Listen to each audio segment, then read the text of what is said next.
Vinny Melkus Outdoors. I'm here. I'm at my place. There's some things that have been going on in my life that's been pretty strange. Literally, just the last few days, we've had almost to evacuate where I'm living right now because of a fire.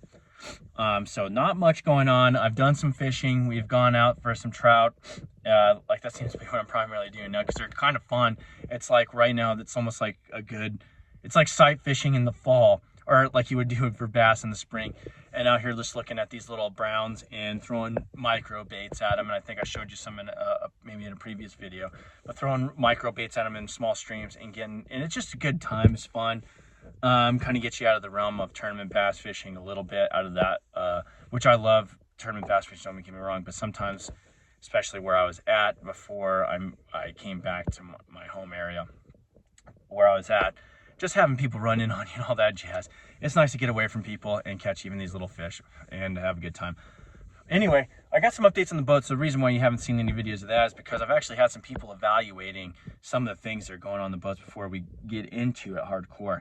And one of the things that happened to the boat that I might have to actually put an insurance claim over, because it's just so bad, the brake system would happen there, which I don't know, was catastrophic failure and literally ripped the brake, the whole thing off the one side of the wheel, and we'd have to weld it pretty good. So and that's it wasn't a fault of my own. It's just sometimes at least I don't think so. I usually try to take care of my equipment fairly well, and it's you have these weird happenings. And so we're looking into that. I got to talk to some people, and then of course we are gonna take it out and go blast the boat around and see what happens, and hopefully luck will have it. But anyway, these brown trout, I'll get back to them because they're kind of fun. 14, maybe they're 6 to 16 inches, running around catching those. Going shooting. In fact, we were shooting just the other day, right where this fire just like blasted through recently. Anyway, I'll probably put a couple pictures. Maybe I'll put it on my thing. The fire where I was at is literally coming at us, whereas within a few miles, and then a front came through and kind of blew it. Did about a 90-degree angle and blew it away from us. But it was something else, and it kind of ruined, well, I don't know if it'll ruin this year some really good elk and deer habitat. But in the subsequent years, as any fires have you seen, like especially the stuff that I've seen in the southwestern states, after those fires come, and then you get some good stubble, and then the elk hunting is pretty amazing. But so we're looking at that. We may be planning some trips out. Oh, the other thing, a really cool tournament, and I didn't get to make it, obviously. Lake Mead, that opened their run by One Bass, which seems to be them and I guess BAM. But right now, One Bass is the game in town for the Western angler. And they've got their agreements with Bass, and they're doing cool things. That tournament at Lake Mead, which is the first time they've been in Lake Mead in a number of years, which I wanted to go to, it looked like he was fishing pretty good. Some really solid largemouth are coming out of there. Some really solid smallmouth, and there was just hardly any pressure for a couple of years. Rising water, finally, you start getting those fish that are able to feed up. You have, the gizzard shad that have come into that lake. They've come into Lake Powell. You have they take a little bit of the pressure off the threadfin shad. So you're getting the dynamic forage base that's out there. You're seeing these fish. They're growing.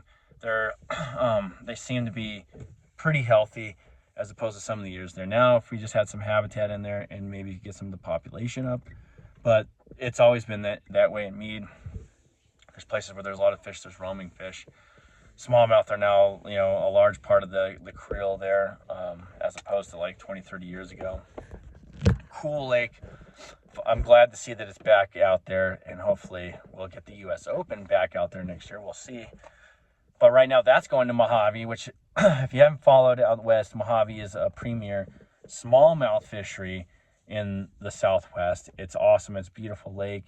It's up there, right above Lake Havasu, which to me is one of my favorite lakes to go to. You got a whole town that's built around that lake. And you got great largemouth, you got great smallmouth fishing. Now Mojave is kind of the same way, but probably clearer water.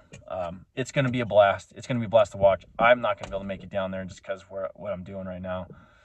Trying to get everything squared away to where I can fish these tournaments a little bit more effectively and not have to stress about money.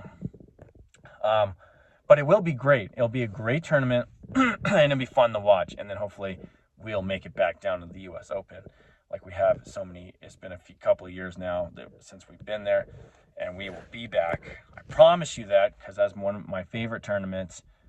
Than the Arizona Open, but the U.S. Open's got a special place. It's just fun to be out on that lake and fishing the way the format is with the one bass. Anyway, I will talk to you later. Peace.